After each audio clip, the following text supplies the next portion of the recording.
Еш ойлап көрдіңіз бе, не үшін 7 саны барлық жерде алдымызға шығады? Мысалға, не үшін аспанның 7 қабаты бар? Жердің 7 қабаты немесе жәннат пен тозақтың 7 қабаты. Бір аптада 7 күн болуы және кемпірқосақтың 7 түсі болуы.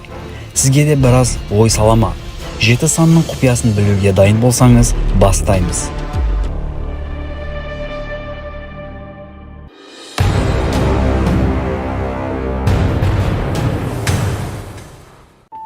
Ғалымдар мыңдаған жылдар бойы ғаламды, галактиканы зерттеу және түсіну үшін математиканы қолданады.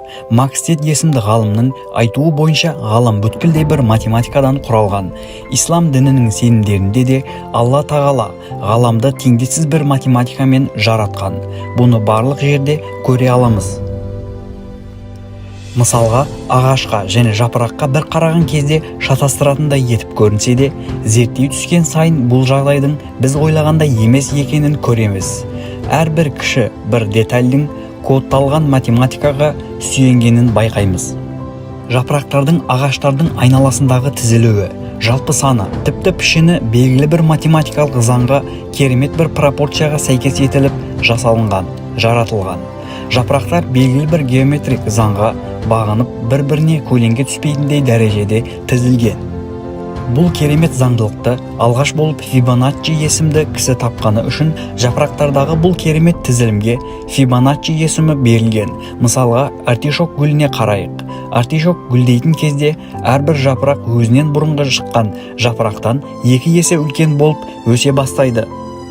Осы сияқты жүйені қай жаққа қарасақ та көре аламыз. Мысалға, осы өсімдіктердің барлығында математикалық бір жүйе бар. Сандар және геометрия ғаламның бір компьютер программы сияқты кодталғанын дәлелдейді. Бір қарға жақыннан қараған кезде де бұл кереметті байқайсыз. Әрбір санның өзіне тән қасиеті болуы мүмкін бе? Кейбір сандардың өмірімізде қаншалықты көп алдымызға шығып жатқанын зерттеген кезімізде бұның бір сәйкестік емес екенін байқаймыз. Ал 7 санын өмірімізде көп жерде кездестіреміз және не үшін 7 деген сұрақ туындайды? Неге басқа сан емес? Не үшін 7? Мысалға, не үшін аспанның 7 қабаты бар? Кемпірқосақтың не үшін 7 түсі бар? Және не үшін негізгі түстердің саны 7? Қағбаны айналған кезде не үшін 7 рет айналады? Бір аптада 7 күн болуы, музыкада 7 нота болуы, балалардың 7 жасқа келген кезде оқуды бастауы. Мұрын, көз, ауыз, құлақты есептеген кезде жүзімізде 7 тесіктің болуы. Сенімге қарағанда жәннат пен тозақтың 7 қабаты болады.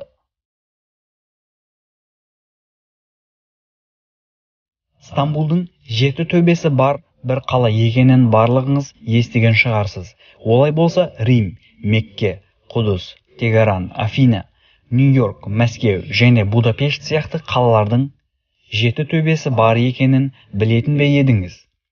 Құранда да айтылғаны сияқты, Алла тағала әрбір нәрсе үшін өлшем жаратқан. 40 санының құпиясы болғаны сияқты, 7 санының да құпиясы адамға қызығушылық оятады.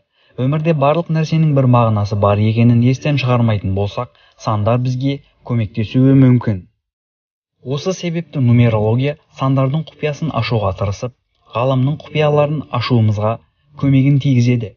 Нумерология оккультизмнің бір бөлімі болып, ғаламның белгілі бір сандар жүйесімен жаратылғанын және ғаламшардағы ешбір нәрсенің сәйкестік емес екенін айта отырып, түрлі анализдер жасап, ғаламшардағы құпияларды анықтауды мақсат етеді. Әлемнің 7 кереметі бар екені де бәрімізге мәлім. 7 саны ешбір санға толық бөлінбейді және осылай болуы оның пәк сан деп аталуына себеп болған. Мәулевилікте 7 саны білімділікті білдіреді. Біздің ата-бабаларымыз да 7 санын қастерлеп, бірқатар таным түсінігімен табиғат құбылыстарын, аспан денелерін 7 санмен атап, ата заңдарына, салт дәстүріне арқау етіп келеді. Өйткені қазақта 7 атаға дейін қыз алыспайды, оған дейінгі ұрпақ бір атаның баласы туыс саналады. Адам сәжде еткен кезінде денесінің 7 жері жерге тиіп тұрады. Құран-ы Кәрімнің алғашқы сүресі Фатиха 7 аяттан тұрады. ислам дінінде де басқа діндерде де жеті санын көп көреміз.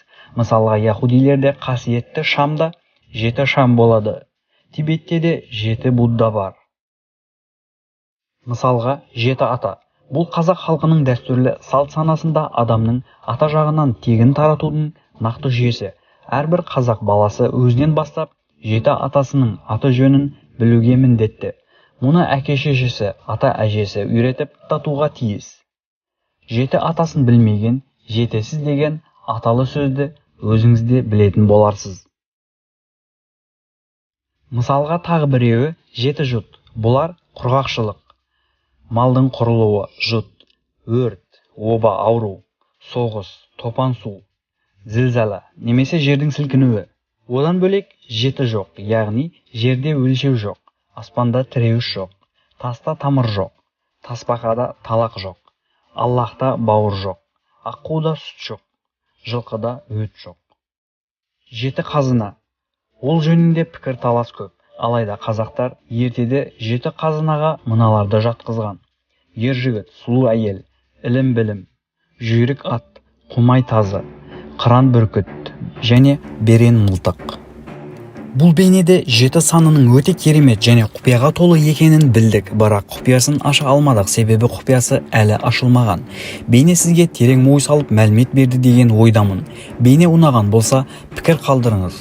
Келесі бейнеде көріскенше, мен Сардар.